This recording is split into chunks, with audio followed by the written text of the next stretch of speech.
নমস্কার সবাইকে, আপনারা দেখছেন স্মার্ট নলেজ ইউটিউব চ্যানেল। তো বন্ধু, একটা গুরুত্বপূর্ণ আপডেট উঠে আসছে, পিএসসির নতুন আপডেট। মন ভাঙা খবর একটা পাওয়া গেছে, একটা বড় খবর। তো পিএসসি নতুন বিজ্ঞপ্তি প্রকাশ করতে সমস্যা। তো অনেকেরই কিন্তু একটা আশা ছিল যে ভোটের আগে হয়তো কিছু না কিছু নোটিফিকেশন প্রকাশিত করবে কমিশন। তো একটা গুরুত্বপূর্ণ আপডেট উঠে আসছে, ক্লার্কশিপ, ডব্লিউসিএস, জুডিশিয়াল, যেটা আপনাদের এমবিএ, আইডো এবং food processing officer, then school SI, fire of water, miscellaneous, আদৌ কি নোটিফিকেশন আসবে? ভোটের আগে নোটিফিকেশন প্রকাশিত হবে কিনা এবং কি আপডেট উঠে আসছে নতুন, এই বিষয়ে ভিডিওতে আলোচনা করা হবে। অবশ্যই ভিডিওটি সম্পূর্ণ দেখুন, শেষ পর্যন্ত দেখুন। চ্যানেল নতুন দর্শক অবশ্যই চ্যানেলটিকে সাবস্ক্রাইব করে দেবেন, সঙ্গে অনুসরণ রাখবেন প্রতিনিয়ত যে কোনো সরকারি বেসরকারি সবার আগে চাকরির খড়খড় আপডেট পাওয়ার জন্য। তো গতকালকের আন্দোলন তো আশা করি আপনারা জানেন, পিএসসি অভিযান ছিল গতকালকে। তো অনেকেই হাজির হয়েছিলেন পিএসসি অভিযানে। তো অসংখ্য ধন্যবাদ জানাচ্ছি বেকার চাকরি প্রার্থীদের জন্য যারা আন্দোলনে গিয়েছিলেন। যদিও সংখ্যাটা খুবই কম ছিল, তো সংখ্যাটা আরও বাড়লে বেশি ভালো হতো। তবে যাই হোক, হয়তো অনেকে যাওয়ার জন্য চেষ্টা করছিলেন কিন্তু যেতে পারেননি। সুবিধা অসুবিধা সবারই থাকে। তো পিএসসি অফিসে আরও কিন্তু বড়সড় আন্দোলন দরকার, নইলে কিন্তু কোনো কিছু হয়তো হবে না। কারণ রাজ্যের অবস্থা বর্তমানে এমনিতে খুবই খারাপ, বেকার চাকরি প্রার্থীদের অবস্থা বর্তমানে খুবই খারাপ। রিক্রুটমেন্ট নোটিফিকেশন নেই রাজ্যে, আদার্স রিক্রুটমেন্ট প্রচুর রয়েছে। আদার্স ডিপার্টমেন্টে পঞ্চায়েত, বিএসকে, এদিকে আপনাদের নবগঠিত এসএসসি স্টাফ সিলেকশন কমিশনের মধ্যে 12,000 গ্রুপটি নেওয়ার কথা ছিল, সেটি কিন্তু কোনো রকম আপডেট নেই। আদার্স রিক্রুটমেন্ট বডি চুপচাপ বসে রয়েছে। এদিকে কিছু রেজাল্ট পেন্ডিং রয়েছে, কিছু এক্সাম পেন্ডিং রয়েছে। আশা করি আপনারা জানেন এই যে ডিস্ট্রিক্ট কোর্টগুলো, ঠিক আছে, ডিস্ট্রিক্ট কোর্টগুলো রেজাল্ট পেন্ডিং। এদিকে রিক্রুটমেন্ট নোটিফিকেশন প্রকাশিত করছে না নতুন, এদিকে এক্সাম নেওয়া হচ্ছে না। তো রাজ্যের অবস্থা বর্তমানে খুবই খারাপ। তো যাই হোক, পিএসসিও কিন্তু আমাদের নিরাশ করলো হয়তো। যদিও চ্যানেলে পিএসসি বিষয়ক প্রতিনিয়ত আপডেট দেওয়া হয়। মোটামুটি ডিসেম্বর মাসে কিন্তু একটা গুরুত্বপূর্ণ আপডেট উঠে এসেছিল যে হয়তো এই বছরেই, অ্যাকচুয়ালি ডিসেম্বর মাসে কিন্তু যেহেতু বলা হয়েছিল, তো সেই মতো 2025-এ কিন্তু নোটিফিকেশন প্রকাশিত করতে পারে, হয়তো কিছু ইন্ডিভিজুয়াল নোটিফিকেশন প্রকাশিত করবে কমিশন, এমনটাই কিন্তু আমরা আশা করেছিলাম। কিন্তু কোনো কিছু হয়নি বন্ধুরা, কোনো কিছু নোটিফিকেশন প্রকাশিত করেনি, ঠিক আছে। বিশেষ প্রকাশিত করেছে এবং আদার্স একটা নোটিফিকেশন প্রকাশিত করেছিল।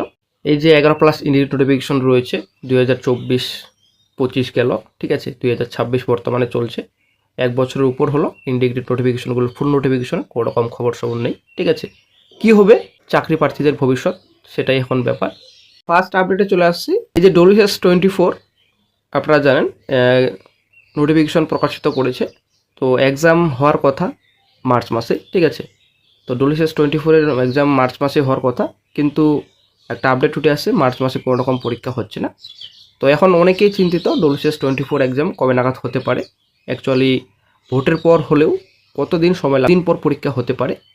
তো এই বিষয়ে প্রাক্তন স্যার জানিয়েছেন যে মোটামুটি মে, ঠিক আছে, মেয়ের আগে পরীক্ষা সম্ভব নয়, ঠিক আছে। তো মেয়ের পরেই পরীক্ষা হতে পারে, এমনই কিন্তু আপডেট দিয়েছেন পিএসসি প্রাক্তন স্যার।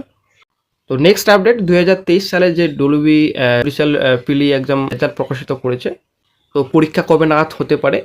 তো এই বিষয়ে প্রাক্তন স্যার জানান যে মার্চের মোটামুটি 2nd কিংবা 3rd উইকের মধ্যে হতে পারে, ঠিক আছে। একটা গুরুত্বপূর্ণ update, WB judiciary men's exam. তো মোটামুটি আপনারা ধরে রাখুন মার্চের 2nd উইক কিংবা 3rd উইক হতে পারে, ঠিক আছে। এমনই কিন্তু আপডেট দিয়েছেন পিএসসির প্রাক্তন স্যার। দেন চলে আসছি নেক্সট আপডেটে। তো ডব্লিউএস 23 রেজাল্ট তো প্রকাশিত করলো কিছুদিন আগে, ঠিক আছে। তো এখন ডব্লিউএস গ্রুপ ডি 2022, তো এই বিষয়ে কিন্তু চ্যানেলে আপডেট দেওয়া রয়েছে অলরেডি, এবং এই বিষয়ে কিন্তু প্রাক্তন স্যার অনেকবার রিপ্লাই দিয়েছেন, এবং আবারও কিন্তু উনি বলছেন যে ফেব্রুয়ারির শেষে আশা করা গিয়েছিল, কিন্তু মাঝে অন্য পরীক্ষার কাজ চলে আসায় ডব্লিউএস 22 গ্রুপ ডি বেরোতে মার্চের প্রথম সপ্তাহ লেগে যাবে মনে হচ্ছে, ঠিক আছে। তো অনেকে কিন্তু অনেক ধরনের খবর পাচ্ছেন, সংবাদ মাধ্যম থেকে আপনারা খবর পাচ্ছেন যে ভ্যাকেন্সি ক্লার্কশিপে বাড়বে নাকি কমবে। কোথাও শুনছেন 8,000, কোথাও শুনছেন 8,500, কোথাও 9,000। তো এই বিষয়ে প্রাক্তন স্যার জানিয়েছেন শূন্যপদ প্রচুর আছে, কমপক্ষে 8,000 তো বটেই। তো এই বিষয়ে প্রাক্তন স্যার রিপ্লাই দিয়েছেন। তো এবার চলে আসছি ব্যাড আপডেটে, ঠিক আছে। তো সব থেকে ব্যাড আপডেট সকল চাকরি প্রার্থীদের জন্য। তো একজন প্রার্থী পিএসসির প্রাক্তন স্যারের চ্যানেলের কমেন্ট বক্সে কমেন্ট করেছিল যে স্যার ভোটের আগে কোন কোন নোটিফিকেশন ফর্ম ফিল আপ হতে পারে। তো একটা গুরুত্বপূর্ণ আপডেট পাওয়া যাচ্ছে বন্ধুরা, একটা গুরুত্বপূর্ণ আপডেট দিয়েছেন পিএসসির প্রাক্তন স্যার, যে আসলে রাজ্য সরকার প্রকাশিত সাম্প্রতিক 100 পয়েন্ট রোস্টারে পিডব্লিউবিডি ভ্যাকেন্সি নিয়ে সমস্যা দেখা দেওয়ায় চিঠি চাপাটি চলছে, সেই জন্য নতুন নোটিফিকেশন বের হতে সময় লাগবে। ঠিক আছে, আসলে কিন্তু ব্যাড আপডেট সকল চাকরি প্রার্থীদের জন্য। অনেকেরই কিন্তু আশা ছিল হয়তো ভোটের আগে কিছু না কিছু নোটিফিকেশন প্রকাশিত করবে কমিশন। তো একটা গুরুত্বপূর্ণ আপডেট উঠে আসছে, কিছু সমস্যা রয়েছে পিএসসিতে। ঠিক আছে, এই যে 100 পয়েন্ট রোস্টার প্রকাশিত হয়েছে সাম্প্রতিক, তো পিডাব্লিউডি ভ্যাকেন্সি নিয়ে সমস্যা দেখা দিয়েছে। তো সেই জন্য চিঠি চাপাটি চলছে বর্তমানে। তো নতুন নোটিফিকেশন বের হতে কিছুটা বর্তমানে আরও সময় লাগবে। ঠিক আছে, তো এবার অনেকেরই কিন্তু একটা প্রশ্ন থেকেই যাচ্ছে যে আদৌ কি ভোটের আগে নোটিফিকেশন প্রকাশিত করবে কমিশন? এর আগে কমিশনের চেয়ারম্যান ছিলেন না, তো নোটিফিকেশন প্রকাশ করতে সমস্যা হয়েছিল, কিন্তু এখন বর্তমানে কমিশনে চেয়ারম্যান রয়েছেন। ঠিক আছে, এখন তো কোনো রকম সমস্যা নেই, কিন্তু তবুও এখন নতুন একটা সমস্যা চলে আসলো। এই হচ্ছে চাকরি প্রার্থীদের ভাগ্য। পিএসসিতে প্রচুর নোটিফিকেশন রয়েছে, আশা করে আপনারা জানেন। পিএসসিতে 11+ ইন্ডিভিজুয়াল নোটিফিকেশন, ক্লার্কশিপ রয়েছে, মিসলাস রয়েছে, আইডিও রয়েছে, এমবিআই রয়েছে। কিছুদিন আগে আপডেট পাওয়া গিয়েছিল হয়তো কিছু নোটিফিকেশন ভোটের আগে প্রকাশিত হবে। ঠিক আছে, তো পিএসসি প্রচুর ভ্যাকেন্সি রয়েছে।